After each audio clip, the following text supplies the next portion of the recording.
Voilà, donc de retour sur la libre antenne, toujours avec Erwan Castel et Alain Benajam. Erwan qui sera avec nous dans quelques instants, le temps de faire les réglages. Et alors, tu vois, on est attaqué par les insectes là depuis Oui, tout à on a l'heure. attaqué. Oui, on a une arme fatale. C'est pas contre les Ukrainiens, là, c'est contre les moustiques. Bien s'ils sont pas bleus et jaunes, les insectes. Oui, oui, ils viennent de Fukushima. Oui. Alors, justement, Erwan, t'es avec nous. Il y a une question aussi que je voulais te Il est poser. là, Erwan, ou Oui, pas? il est là, il nous Ah, entend. d'accord. Ah bon. Il y a une question que je voulais te poser. On a ici eu beaucoup, comment dire, eu d'informations sur la présence d'armées privées, en particulier les fameux académies ex-Blackwater, qui seraient part intégrante dans le conflit, qui participeraient au conflit. Qu'est-ce que tu peux nous en dire là-dessus? Alors, les étrangers, en fait, qui Voilà, les sont, mercenaires privés étrangers, quoi, si on peut dire. ouais, on peut distinguer plusieurs catégories. Dans un premier temps, on a les conseillers politiques, Ouais. militaires, qui sont du côté de Kiev. Donc là, ce sont des gens qui appartiennent aux forces de sécurité américaines et qui font partie, je dirais, du package diplomatique de soutien au gouvernement de Kiev. Donc on sait pertinemment que le SBU, par exemple, ukrainien, est actuellement dans son troisième étage, entièrement occupé par des conseillers de la CIA, du NSA, bref, des Américains qui viennent un peu leur apprendre comment fonctionner, hein, s'ils ne savaient pas le faire. Ensuite, on a des étrangers qui viennent encadrer l'instruction de l'armée ukrainienne. Donc on commence déjà à descendre vers le niveau militaire. Donc là, on sait qu'il y a des Américains, des Polonais, des Lituaniens, des Géorgiens. Il y aurait un ou deux Français. Alors, ils sont généralement issus des forces spéciales, de régiments particuliers. Ce sont des russophones qui ont des spécialités et qui viennent, en gros, faire les instructeurs militaires pour les recrues de l'armée ukrainienne. Ensuite, on a des étrangers qui viennent, mais sous couvert de sociétés privées. Donc, c'est un peu facile comme solution. Les Américains ont testé ça pas mal d'années. Ils l'ont vraiment mis en œuvre en Irak, par exemple. Donc, on sait très bien, on a le nom Blackwater revient sur toutes les lèvres, même si cette société officiellement n'existe plus. Donc, en fait, ce sont des gens, qui sont-ils? Alors, certains sont des civils, d'anciens militaires, qui veulent reprendre une arme, toucher un gros salaire et continuer un métier correspondant à leurs compétences acquises pendant leur période militaire. Mais on peut aussi avoir des gens, et ça on en a des preuves maintenant, qui sont en situation de disponibilité. Donc ce sont des cadres, généralement sous-officiers, voire officiers de forces spéciales, de militaires, qui à un moment donné sont mis en disponibilité pendant un an, voire plus, intègrent une société privée. Donc pour eux c'est que du bonheur, hein, parce qu'ils touchent un salaire largement supérieur à celui que leur octroie le ministère de la Défense actuellement. Ils ont en plus souvent un équipement qui est meilleur. Et lorsqu'ils quittent cette société privée, ils peuvent réintégrer donc leur unité initiale en ayant le bénéfice de l'ancienneté. Donc leur bénéfice d'ancienneté continue à courir, ils vont dans une société privée et ils reviennent.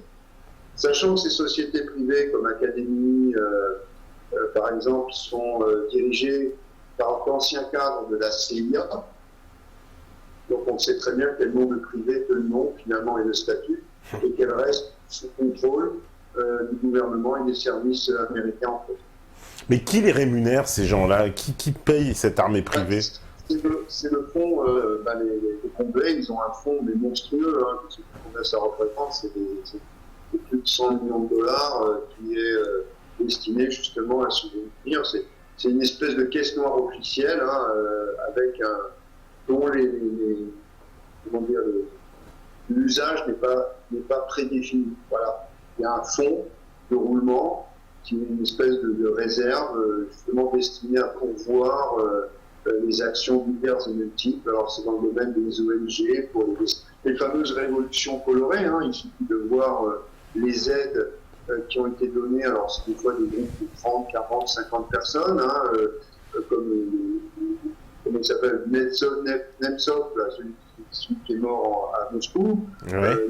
il était à la tête d'une ONG qui représentait une poignée de personnes, mais qui touchait chaque année, je ne sais plus l'enveloppe qui touchait de la part du département américain, c'était monstrueux, quoi. Donc tout ça, ce sont des enveloppes destinées à déstabiliser des pays, et il y a également des enveloppes destinées justement à fournir officiellement assistance et moyens à des sociétés privées. Sauf que dans l'assistance et les moyens, on a des salaires des contracteurs, comme on les appelle, des contracteurs.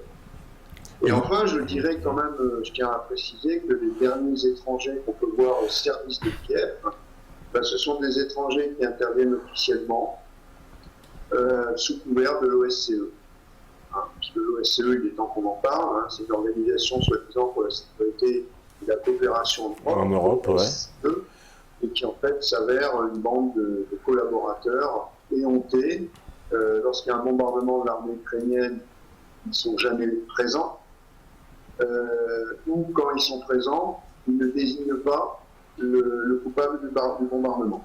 Systématiquement, ils font du freinage pour que les crimes de Kiev soient le moins possible de dénoncer. On se demande vraiment ce qu'ils font ici. Et moi, je les soupçonne même de donner du renseignement à l'armée de Kiev. C'est-à-dire qu'ils profitent en fait de leur mission d'observation au sein du Donbass, puisqu'ils visitent les lignes de front, ils sont sur tous les endroits un peu sensibles tenus par les forces républicaines. Et je ne serais pas surpris de voir dans leur rapport quelques éléments précis, en fait, révélant les positions des états-majors, éventuellement des unités particulières dépendant des postes, etc. Okay. Bon, il y a des questions ? Oui, il y a des questions. On demande, est-ce que vous craignez des représailles de la part de l'État français pour vous et enfin, avec les autres membres dans le cas d'un éventuel retour en France? Est-ce que votre action dans le Donbass ne va pas être assimilée à du terrorisme ou c'est une aide? Alors, je ne sais pas exactement si tu peux avoir des problèmes par rapport à ça. Juste un mot, parce que je viens d'appeler mon avocat aujourd'hui, parce qu'il y a Yannick qui va débarquer, et il m'a dit que non, parce que ils peuvent pas être assimilés à un terroriste, à un mercenaire, vu que le mercenariat présuppose un paiement important, et que ils sont pas assimilables à des terroristes parce que ils ont combattu dans le Donbass, qui n'est pas reconnu et qui n'est pas reconnu comme étant une organisation terroriste. Tout ce que Yannick, lui, il va essayer les plâtres, va craindre, c'est de passer 2 heures ou peut-être une journée à la DGSI en débriefing. Ouais, mais voilà. sinon, il risque rien. Voilà. Qu'est-ce que t'en penses? Oui, moi je suis de cet avis également. C'est-à-dire en plus, il faudrait qu'il y ait un accord entre le ministère de la Justice français et le ministère de la Justice ukrainien. Oui. Tant qu'il n'y a pas un accord bilatéral entre l'Ukraine et la France, qui donnerait autorité à l'Ukraine de porter plainte contre les Français repérés dans le Donbass, on n'a pas à craindre quoi que ce soit. Par ailleurs, notre action ne nuit pas aux intérêts de la République française. On ne porte pas atteinte aux intérêts de la République française. Par contre, il ne faut pas se leurrer, on ne va pas être accueilli avec la fanfare du ministère. Je pense que les autorités françaises vont se faire un malin plaisir à tout emmerder. Le contrôle fiscal, l'épluchage de comptes, patati et patata. Comme ça, il ne faut pas se leurrer. Celui qui rentre du Donbass, s'il a un défaut de paiement, s'il se trompe de 3 centimes sur la déclaration d'impôt, je pense qu'il ne va pas être loupé. Alors, il y a beaucoup de gens qui demandent, est-ce que tu es payé pour faire, on va dire, ton activité? Est-ce que tu perçois un salaire? Parce que ça, c'est vraiment ce que tout le monde me demande. Dans le cadre de la régularisation de l'armée de Novorossia, donc de l'armée de la République de Donetsk, il est prévu que je sois salarié. D'accord. De combien, dis-le, parce que c'est pas grand-chose. 8 grivna. Ce qui Donc, correspond... sachant que 8 grivna, ça fait 300 euros. Ah d'accord. Voilà. On est loin des salaires de Blackwater annoncés. Il est loin d'être un mercenaire. Je ne sais pas s'ils sont plus près de 10 000 $ que de 300 euros. Ouais, voilà, eux touchent plutôt 10 000 $. Ils ne prennent pas les mêmes risques. On me dit, est-ce que tu as des informations sur le crash du vol MH17, le fameux avion de la Malaysian Airways qui s'est... Moi, j'ai pas d'informations personnelles de terrain. Je suis arrivé bien après cette aventure qui, si mes souvenirs sont bons, a eu lieu le 17 juillet 2014. Oui. Ce qui est sûr, c'est que dans cette affaire, ce ne sont pas les gens de la République de Donetsk et que vraisemblablement, c'est un avion de combat qui a tiré sur le Boeing. Alors, est-ce que, après, bon, il faut savoir, ce dont on est sûr par rapport aux investigations, d'après mes renseignements recueillis à droite et à gauche sur les rapports notamment, c'est qu'il a été abattu par un missile RR, et que, après, tout est de savoir, est-ce que c'était une erreur de tir, est-ce que c'était intentionnel, est-ce que c'était sur ordre, est-ce que c'était une initiative du pilote.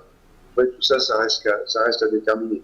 Ce qui est sûr, c'est que les moyens de la République à l'époque étaient complètement insuffisants pour permettre un tel tir à une altitude de 10 000 mètres. D'accord. Donc, probablement, voilà, un espèce d'attentat sous faux drapeau. Ça peut être ça, hein, on peut imaginer à l'époque... Initié pour faire quoi? Pour faire rentrer la Russie en guerre? Parce que c'est quoi ça? C'est pour accuser la Russie? Non, c'est pas pour faire rentrer la Russie en guerre, c'est que pour faire rentrer les États-Unis en guerre contre la Russie. Ouais. Alors, toujours, c'est comme les accords de Minsk. Imaginez, il faut resituer la situation militaire de l'époque. Le 17 juillet 2014, on est avec un corps blindé ukrainien très important, plus de 4000 hommes, qui est complètement encerclé dans la zone sud, au niveau des frontières avec la Russie. Et ils sont en train de dérouiller grave, ils sont en train d'abandonner tous leurs véhicules, tout leur matériel, d'ailleurs plus de la moitié des chars, des blindés et de l'artillerie que les républiques ont aujourd'hui proviennent justement de cette mésaventure, de cette bévue militaire des chaudrons sud, de juillet et août 2014. Donc là, l'armée ukrainienne connaît son premier énorme revers. Après, il y aura Ilyovals, puis après, bien sûr, des Balsevo plus récemment. Donc, on peut imaginer effectivement que cette opération visait à créer un clash sur le plan diplomatique qui aurait, en toute logique, provoqué une intervention au pire de l'armée de l'OTAN, au mieux de forces d'interposition permettant en fait de sauver ce corps blindé sud. La vie de 300 passagers civils d'un vol malaisien ne pèse pas grand-chose par rapport à un corps blindé qui représente à l'époque plus de la moitié des effectifs de l'armée ukrainienne. Donc j'entends des effectifs engagés dans l'opération spéciale. Donc on peut imaginer effectivement cette hypothèse.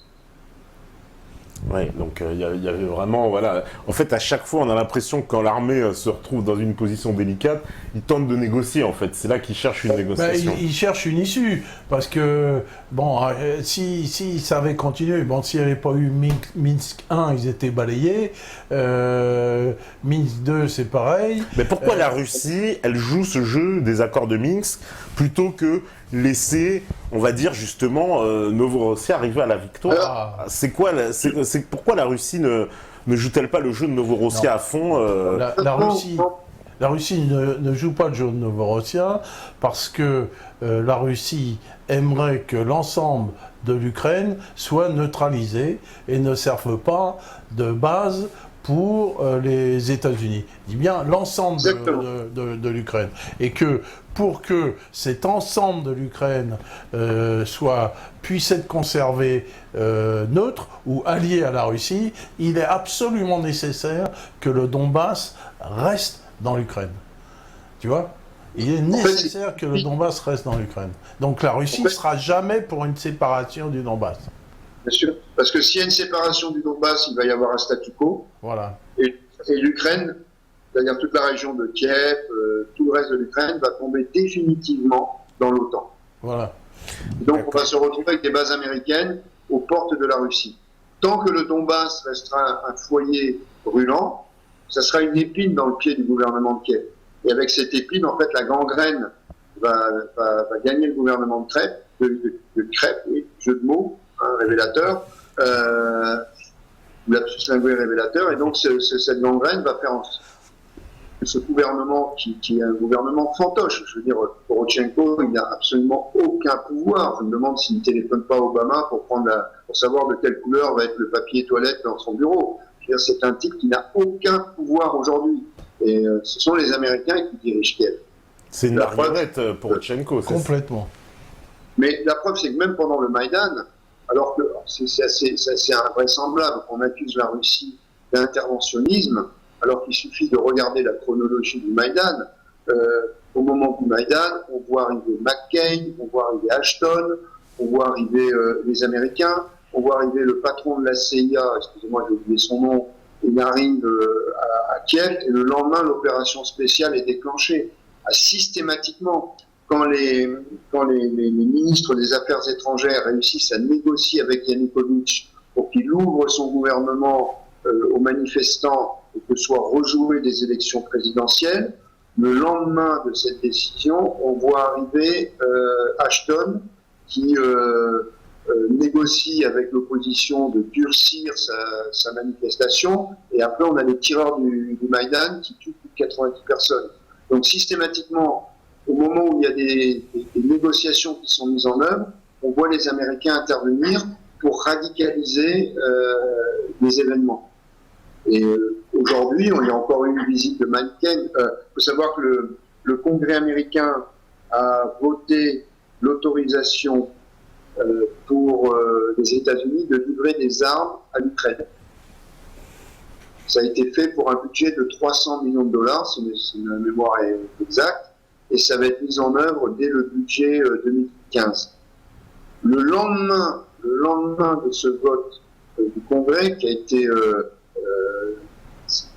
approuvé par la Maison-Blanche, le lendemain de cette approbation par la Maison-Blanche, qui est-ce qu'on voit arriver à même pas 100 km de la ligne de front? Monsieur McCain.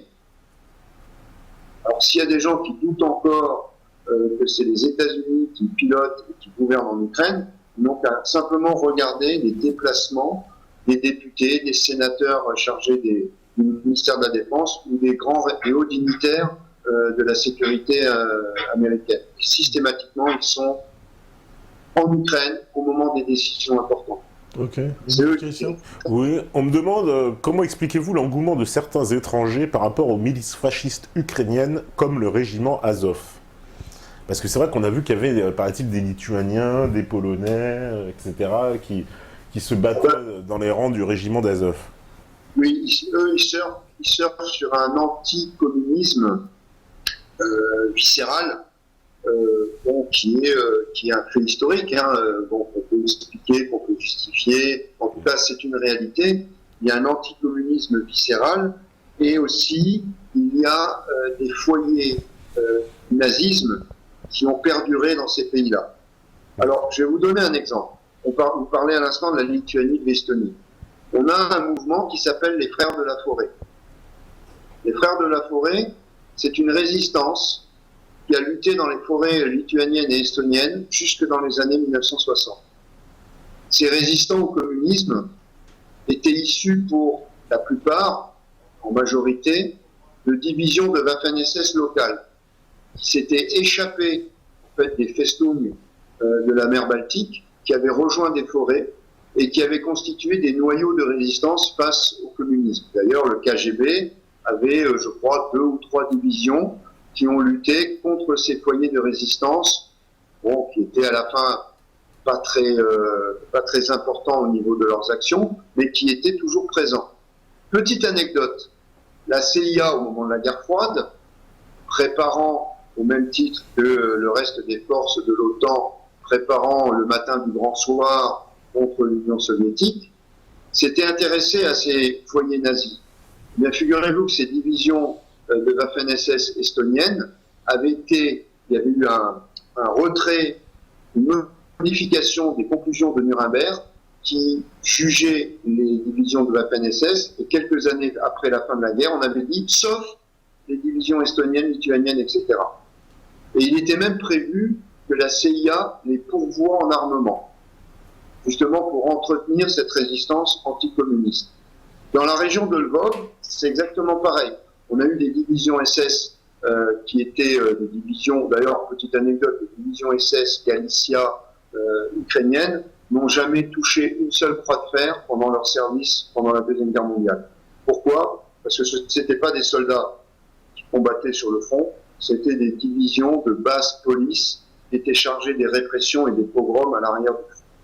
Donc en fait, l'armée allemande ne donnait pas de décoration pour ce genre d'opération de police. Ils étaient même extrêmement méprisés par l'armée allemande parce qu'ils commettaient des horreurs terribles, à tel point que les horreurs qu'ils ont commises sont restées classifiées en URSS. Ils n'ont pas voulu les révéler de peur que les Ukrainiens soient horrifiés par ça, quoi. Donc ils ont été toujours beaucoup plus violents que les nazis et ils ont terrorisé cette région. D'accord, donc même que lorsqu'on attribue souvent la brutalité, on pourrait dire, de l'armée allemande, peut-être bien que ce sont ces unités-là qui commettaient en Ukraine, d'abord ils ont fait la Shoah par balle. C'est eux. C'est eux. Ah oui, voilà, la fameuse, on alignait les gens. Par balle, c'est-à-dire que de tuer les juifs, parce que... Par une balle, voilà, donc tu as le Yiddishland qui part de Lituanie jusqu'en Ukraine, d'où sont originaires mes grands-parents, ils étaient lituaniens, et évidemment, il y avait un antisémitisme forcené de ces gens-là, que ce soit en Lituanie, en Ukraine, et les SS estoniens avaient la particularité d'être des gardiens des camps de concentration. Tu vois. Donc, ils n'ont pas combattu, ils étaient complètement dans les forces répressives. Ils étaient pour la répression. Alors, pour revenir à Azov, il y a donc d'une part cette tradition un peu, je dirais, de survivance du nazisme et anticommunisme, une espèce de mix qui fait qu'effectivement on a pas mal de gens estoniens, etc. Et il y a aussi autre chose. Là, j'évoquerai peut-être le mouvement nationaliste en Occident, qui existe, voilà, il reste marginal, mais il est quand même présent. Et cette crise ukrainienne a littéralement fait exploser le mouvement nationaliste, c'est-à-dire que le mouvement nationaliste, on n'est pas là pour en parler, le critiquer ou autre chose. C'est un mouvement qui existe, c'est une tendance politique qui existe, et qui utilise, ou en tout cas qui se prétend la gardienne, ou le gardien, pardon, le mouvement, le gardien de certaines valeurs. Et ces valeurs, forcément, sont associées à des symboles, comme toutes les valeurs. Or, il se trouve que les symboles, ce sont des symboles païens, celtiques, donc on va retrouver la roue solaire, on va retrouver des runes de combat, etc. Lesquelles, d'ailleurs, ont été utilisées par certains bataillons et régiments allemands. Donc, il y a une attirance également superficielle de certains nationalistes européens qui s'imaginent, tout simplement parce que les gammes agitent les mêmes symboles, donc ce sont des frères d'armes, des frères de combat, et on a pas mal de nationalistes qui sont précipités dans les rangs d'Azov, s'imaginant, je sais pas moi, reproduire une espèce de défense de l'Europe face aux hordes bolcheviques, un peu selon les images de propagande qui circulaient pendant la guerre. Donc on a là on peut parler de nostalgique. Là, je pense qu'on peut, autant on parlait de nostalgique tout à l'heure communiste, il y en a, je pense qu'il y en a, des nostalgiques de l'époque communiste, voire même stalinienne, mais on peut aussi, parlant d'Azov, parler de nostalgique de l'époque de la Grande Europe, telle qu'elle était un peu définie par le Troisième Reich. Et donc on peut avoir des nationalistes qui s'en vont dans les bataillons Azov, s'imaginant recréer une croisade. Oui, mais Erwan, ces nationalistes, on en retrouve du côté républicain. Mais complètement. Alors là, justement, je fais la différence entre le nationalisme... On voit des nationalistes côté républicain qui portent les mêmes symboles. à fait. Alors, les symboles, je prends l'exemple de la roue solaire, par exemple. Ouais. C'est la croix celtique, par exemple. Ce sont des symboles, d'abord, précisons les choses, ce sont des symboles qui vivent des milliers d'années, qui n'ont absolument aucune paternité. Le nazisme n'a aucune paternité sur ces symboles, comme la swastika d'ailleurs. C'est un symbole indo-européen. Voilà, la croix gammée est un symbole indo-européen qui malheureusement a été sali par son utilisation idéologique extrémiste pendant la guerre. Du coup, plus personne n'ose exhiber une swastika sous prétexte. Voilà, ça c'est malheureusement, on n'y peut rien, c'est comme ça. Si vous allez au Pen dans le Pays Basque, il y a beaucoup de tombes avec des croix gammées au-dessus, et pourtant c'est pas des nazis qui sont enterrés.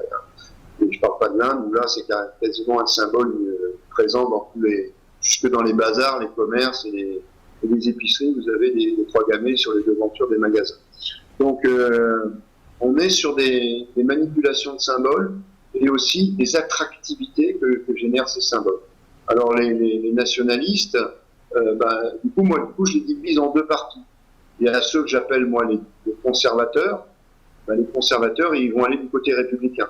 C'est-à-dire qu'eux, ils ont une analyse un peu plus élevée. Ils vont analyser l'histoire des idées, l'évolution des valeurs, et ils vont s'apercevoir que les valeurs de l'Europe, elles sont aujourd'hui défendues par le racisme, par la Russie. Et donc, eux, ils vont aller côté républicain. Et puis, vous avez les réactionnaires. Les réactionnaires qui, eux, s'arrêtent, je dirais, à la superficialité des symboles, des drapeaux, l'originalité des mecs qui sont heureux. Quoi. Voilà, vous leur mettez un uniforme, ça y est, ils sont heureux, ils vont agiter un drapeau, ils vont se tatouer une croix gammée sur l'épaule, et ils s'imaginent, recréer l'ordre nouveau. Sauf que non, ça, c'est les apparences. Et ces gens-là, ils vont plonger comme des alouettes dans le miroir, ils vont partir là où il y a de la lumière qui correspond à certaines idées qui sont dans leur tête. Mais c'est ça qu'on a du mal à concevoir, c'est-à-dire ces groupes nazis, là, ils sont quand même soutenus par une partie de la population ukrainienne. Il y a bien quand même des... Soutenus. Attendez, le plus intéressant est là. Ce sont des groupes néo-nazis, ouvertement néo-nazis. D'ailleurs, le Congrès américain a fait voter à l'unanimité une résolution qui n'est pas du tout applicable, et ils ont demandé à ce que les aides des États-Unis pour l'Ukraine soient réalisées, exception faite au bataillon Azov. C'est un vote au Congrès américain d'il y a 10 jours. C'est-à-dire qu'en fait, le Congrès américain, en effectuant ce vote, a reconnu en négatif la présence de néo-nazis au sein de l'armée ukrainienne. D'accord. Mais ça, c'est officiel. Le Congrès américain a dit l'idéologie véhiculée étant une idéologie néo-nazie et raciste, je reprends les termes du vote du Congrès américain. C'est pas souvent que je cite le Congrès américain pour appuyer mes propos. Pour une fois, faisons-le. Eh bien, ils ont dit hors de question que nous aidions Azov. Voilà. C'est déjà une preuve qu'il y a des néo-nazis, et la preuve n'est pas donnée par la propagande soviétique, russo-communiste, ou je ne sais trop quoi, de la République, c'est donné par les Américains eux-mêmes. Donc après, c'est rigolo. On a des gens comme M. Adinolfi, intellectuel que je respecte quand même par rapport à un discours qui a intérêt, mais qui arrive à faire le grand écart. Lui, il ne veut pas justement l'explosion du monde nationaliste. Alors il arrive à sortir des propos du style « je soutiens Praï Sector », donc qui est le parti politique qui alimente en fait les combattants d'Azov, et « je soutiens Vladimir Poutine ». Voilà ce que j'appelle moi le grand écart. Ouais. On fait un grand écart au-dessus d'une zone en guerre, on se brûle les couilles, excusez-moi l'expression. Mais bon, ce qui est quand même extraordinaire, c'est que ces bataillons néo-nazis sont effectivement soutenus par la population ukrainienne, mais sont même financés par des milliardaires, des oligarques ukrainiens, dont un certain Kolomoïski. Oui, j'allais t'en parler, c'est marrant. Qui est un juif et qui a fondé le Parlement juif européen. Donc là, on est quand même sur, on parlait de grand écart, là on est quand même sur un truc hallucinant. Mais finalement, qui correspond à la logique états-unienne. Puisque si on regarde en Syrie, on a des puritains chrétiens aux États-Unis qui sont soutenus et qui soutiennent les islamistes intégristes qui ne jurent que leur destruction. Oui, c'est complètement... Voilà, alors justement, on parlait de quel est le rôle de ces oligarques, comme on les a cités, il y a Pinchuk, Kolomoïski, Rabinovitch. Quel est leur rôle? Parce que, visiblement, c'est vrai qu'il y a une espèce de contradiction totale, ce sont des oligarques juifs qui soutiennent des groupes nazis. Ouais. C'est complètement dingue, quand même. Non, mais je pense qu'on est sur une évolution du nazisme. Alors effectivement, on a tendance à faire trop de simplisme. On pense nazi égale Shoah. Bon, ce qui est une réalité. On ne va pas nier, on ne va pas même discourir là-dessus, faire du révisionnisme, ou encore moins du négationnisme. Mais il ne faut pas oublier que le nazisme, c'est autre chose. Il y a ça, bien sûr, qui est une pierre d'angle et surtout quelque chose d'inadmissible. Mais le nazisme n'est pas que la Shoah. Je veux dire, Hitler n'a pas fondé son idéologie autour de l'extermination des Juifs. Il a fondé son idéologie aussi sur des suprémacismes idéologiques, sur des suprémacismes qui sont complètement en dehors d'un quelconque antisémitisme. Et je pense que, par exemple, concernant certaines politiques, y compris des politiques de l'État d'Israël, on peut parler de politiques entre guillemets nazies. Oui, d'ailleurs, il y a eu une conjonction. Hein. Les nazis étaient sionistes. Voilà, donc il y a des médailles frappées de la Salitzka et d'étoile de David. Et donc, enfin, pour moi, l'idéologie sioniste et l'idéologie nazie, moi je suis d'origine juive, pour moi c'est pareil. Donc, si pour moi c'est pareil, bah pour d'autres c'est pareil, quoi. C'est Kolomoïski, ça ne le gêne pas, et les sionistes israéliens, ça ne les gêne pas du tout, quoi. C'est tout. Pas du tout. Il y a même des Israéliens qui soutiennent l'idéologie nazie. Oui, oui. Donc pourquoi on n'a pas de choses. Et puis, il faut aussi voir une chose, c'est que la sémantique évolue. Prenons le mot fasciste. Alors, le mot fasciste, il a 3 définitions. Soit le fascisme représente une idéologie prônée en Italie par Mussolini et Sacchi, soit le fascisme désigne tous les gens qui se sont associés aux forces de l'Axe, soit le fascisme désigne toute personne opposée à son idée politique. Donc, en France, on est très fort dans le fascisme. Tu n'es pas d'accord avec moi, donc il y a un fasciste.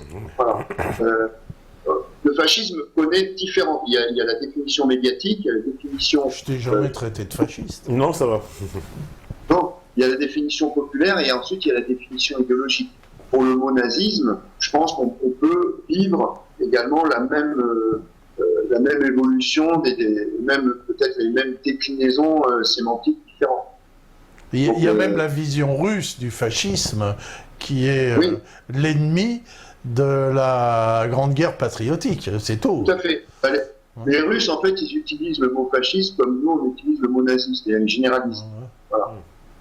Ils font une généralisation, toutes les forces de l'Axe étaient des nazis et des fascistes. Voilà. Okay. Alors, il y a une question aussi qui revient souvent, on me dit comment vous envisagez la paix ensuite? Et il y a une question particulière, c'est est-ce que cette non-intervention russe ne pèsera pas plus tard, voilà, comme une, j'ai envie de dire, une pomme de discorde entre les futures autorités politiques ukrainiennes, j'imagine, et la Russie? Alors, un mot, si tu veux, les Novorossiens, les gens du Novorossie, commencent à un peu s'énerver de la non-intervention.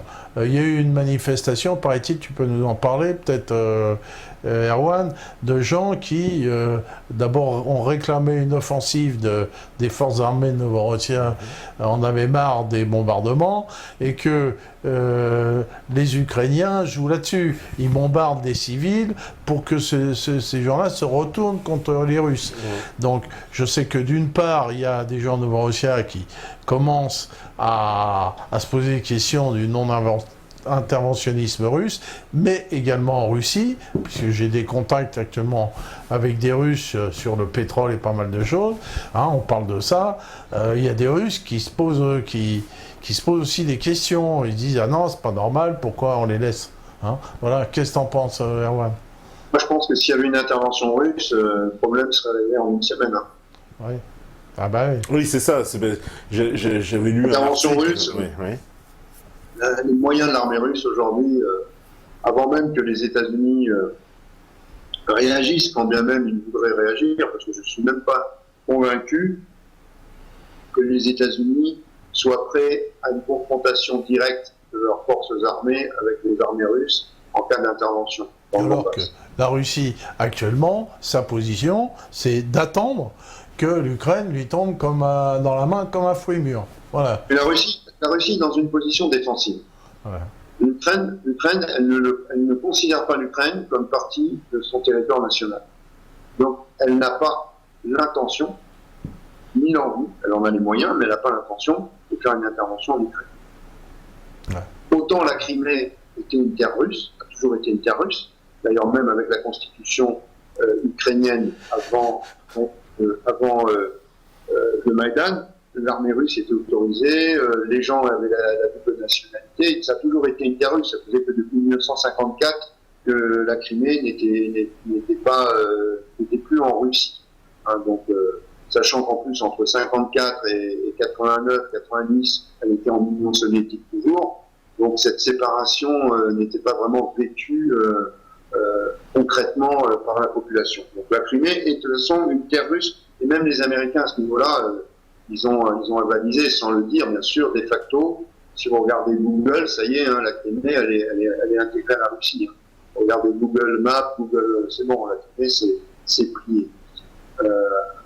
Donc, je ne pense pas que l'intervention russe dans le Donbass se fasse. Alors, bien sûr, beaucoup de gens ici la voudraient, parce que ce sont des gens qui voient, c'est normal, leur souffrance aussi.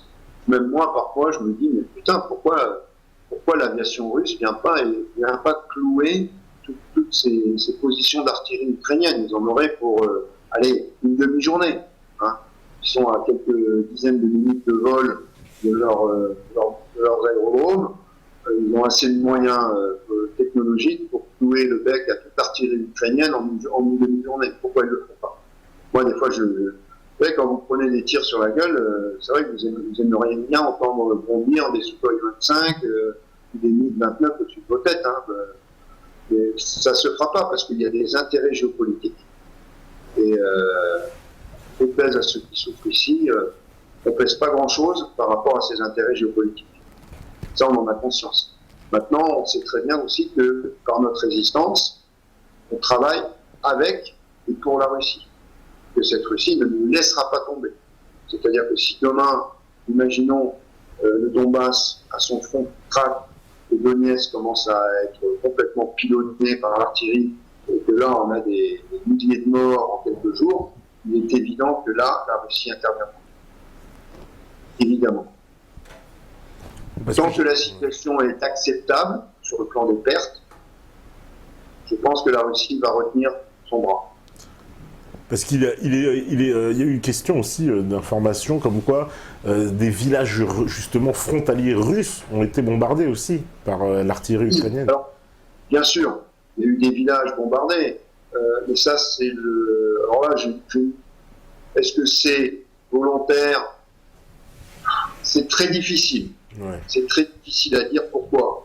Parce que d'abord la zone frontalière, c'est pas un mur de 10 mètres de haut qui est visible. On se souvient, d'ailleurs, on parlait du MH17, on se souvient l'année dernière quand il y avait les fameux chaudrons et les combats le long de cette zone frontalière, on avait des unités qui traversaient la frontière sans le savoir. Alors il y a eu 17 parachutistes russes, si mes souvenirs sont bons, qui ont été faits prisonniers côté ukrainien. Alors ça, évidemment, ça a fait les gorges chaudes de toute la médiacratie occidentale. On oublie que de l'autre côté, on avait des centaines et des centaines de soldats qui traversaient volontairement ou involontairement la frontière et qui allaient en Russie. Donc c'était une frontière, voilà, c'est quand on se bat sur le terrain, on n'est pas toujours le nez sur une carte à regarder de quel côté de la frontière on est. Hein. Si pour échapper à un tir, on fait un bond de 500 mètres, ça y est, on se retrouve de l'autre côté. Donc il y a eu des tirs, effectivement, qui sont tombés côté ukrainien, côté russe, pardon, sur des villages. Il y a eu, je crois, 2 ou 3 morts, si mes souvenirs sont bons. Ça a été fait surtout du côté de Donetsk. Donc il y a 2 Donetsk. Il y a un Donetsk en Ukraine, là où je suis, et il y a un Donetsk en Russie, qui est plus sur le secteur de Lugansk. Et là, je sais qu'il y a 2 villages qui ont eu des bombardements parce que la frontière à cet endroit-là, elle n'est pas très linéaire. Elle est vraiment en zigzag. elle fait un peu des méandres, la frontière. Et donc, du coup, c'est très, très compliqué pour l'artillerie de régler les tirs. Des fois, ils tiraient même par-dessus une zone frontalière pour rester sur leur territoire, mais les obus ne tombent pas toujours où on veut. D'accord. On me dit, alors il y a pas mal de gens qui te soutiennent, et on me dit aussi, Monsieur Castel doit nous revenir en un seul morceau, on aura besoin de lui pour renverser le gouvernement Tartuffe de la France. Et il y a des gens aussi qui demandent comment pouvoir t'envoyer des colis pour t'aider. Ah, ouais, ben là, il faut me contacter. Alors, il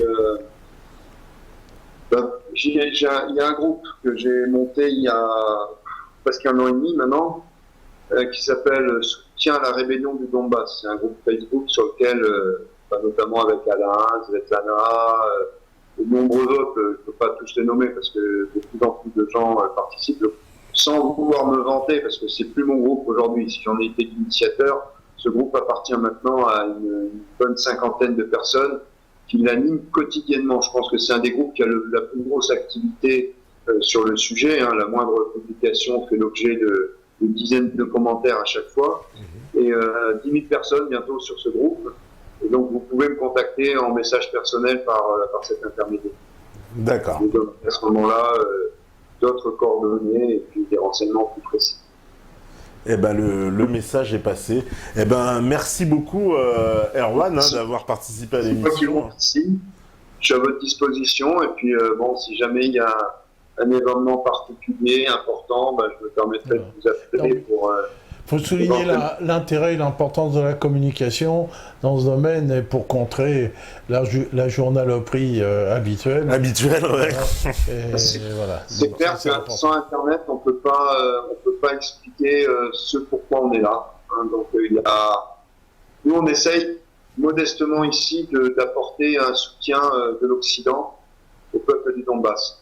Je pense que la prochaine théorie politique qui va naître au début de ce XXIe siècle, ce sera une théorie politique axée sur la reconnaissance des peuples et surtout qu'on fasse table rase de toutes les idéologies, de toutes les frontières artificielles qui ont été faites au gré des guerres inhumaines du passé et qu'on revienne sur une définition de l'Europe au sans drapeau, comme disait Yann Fouret, où chaque peuple est reconnu et respecté dans ses caractéristiques et ses identités. Luttons pour un monde multipolaire et refusons celui des Américains qui essayent d'imposer via les gouvernements, l'Union européenne, les technocrates qui essayent de gouverner nos présidences. Redonnons en fait le pouvoir au peuple et pour le peuple. Très bien. Eh ben merci beaucoup Erwan. Merci. Voilà. Merci. Au revoir. Merci. Bonne chance. Ouais. Beaucoup de courage. Oui. À bientôt. Au revoir. Salut. À bientôt. Au revoir. Eh ben, voilà, écoute, on était très contents d'avoir Erwan avec sympa. nous en direct du Donbass. C'est exceptionnel, c'était prévu déjà depuis. C'était prévu, mais t'étais malade. Oui, toi, je n'ai pas pu. T'étais malade. Tu vois, en tout cas, ça s'est fait, donc c'était reporté. Et... Alors, t'étais malade, mais t'as eu une rétroaction. T'as appelé. Voilà. Rappelle-toi, la dernière mission. Alors, juste un mot avant que quelqu'un... faire. Lors de ma dernière intervention, quand j'ai expliqué la partie la plus compliquée sur l'entropie et l'enthalpie, on a eu malheureusement un décalage d'image. C'est-à-dire que nous, tous les deux, on avait la bonne image, on discutait sur la bonne image, et puis vous aviez une image qui ne correspondait pas. Donc c'est normal que... il y en a qui n'ont pas compris. À comprendre. Il y en a qui n'ont pas compris. Ce que j'ai fait, j'ai remis une explication sur ma page Facebook, mais j'ai refait un article sur mon blog pour mieux expliquer ça. Donc ceux qui voudront avoir des explications plus compréhensibles pourront se reporter à ça. Mais s'ils n'ont pas compris, c'est pas de leur faute. D'accord, voilà. Ok, au moins le message est passé. Et puis dans un autre registre aussi, un petit peu plus, on va dire, un petit peu moins enjouillé, c'est le décès de Corinne Gouget. Vous en avez tous certainement entendu parler. On a vu pas mal d'infos sur Internet. Alors, les choses qui paraissent un peu troubles comme ça, mais semble-t-il donc voilà, décédé dans des circonstances assez tragiques. Donc on tenait à faire à présenter toutes nos condoléances à sa famille, évidemment, et à ses proches. Voilà, c'était quelqu'un que nous on avait reçu ici plusieurs fois. Et voilà quoi, c'est toujours triste d'apprendre des nouvelles comme ça. Donc, en tout cas, merci à la régie, merci Steph et DJ Premier, merci aux métanotes connectés, Émilie, Ozo, Sunzu, Koubis, Couscous Clan, Patatrac, Franche de Brie, Lancer Franc, La Révolte, Désir Art, GG, Ozos, Gen 93, Le Ronin, Wildman, ils sont connus à Peck, Manu, Sefi, Mick 35, Joey Gullian, La Chaudière Landru, je sais pas si c'est nouveau encore, voilà, Joey Gillian, Autonomie, voilà, les modérateurs, les Rénus, La Révolte des Sages, bien sûr. Et puis, vous savez très bien une chose, c'est que si vous étiez là ce soir et que vous écoutez ce message, c'est que vous êtes la résistance. Ciao, ciao, ciao.